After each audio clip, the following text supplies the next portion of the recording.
స్వస్థపరిచి సజీవురాలుగా నీ సన్నిధిలోకి తీసుకురండి ప్రభు. అనుగ్రహించి మమ్మల్ని క్షమించండి, నన్ను క్షమించండి నాయన. అక్కడందరూ పడితే ఆశీర్వాదాలు చేయి ప్రభు. సాతానికి అప్పగించబడకూడదు ప్రభు. మీరు సహాయం చేశాడు.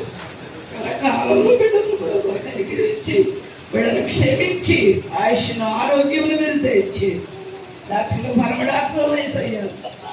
బిడ్డ విషయంలో ఆశ్చర్య కార్యాన్ని మీరు జరిగించండి. తండ్రి లేని వారి పక్షాన్ని మీరు వ్యాఖ్యపడే దేవుడు కనుక బిడ్డ పక్షాన్ని గొప్ప కార్యం జరిగించి సజీవురాలుగా గొప్ప సాక్షిగా బిడ్డను మీకు నిలబెట్టి దర్శించి రక్షించండి ప్రభు.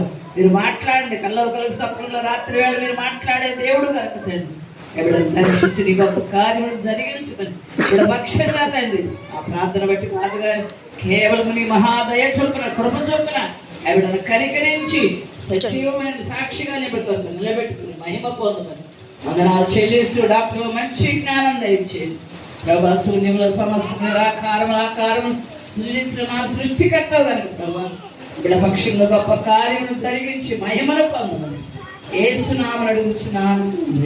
ఆమేన్.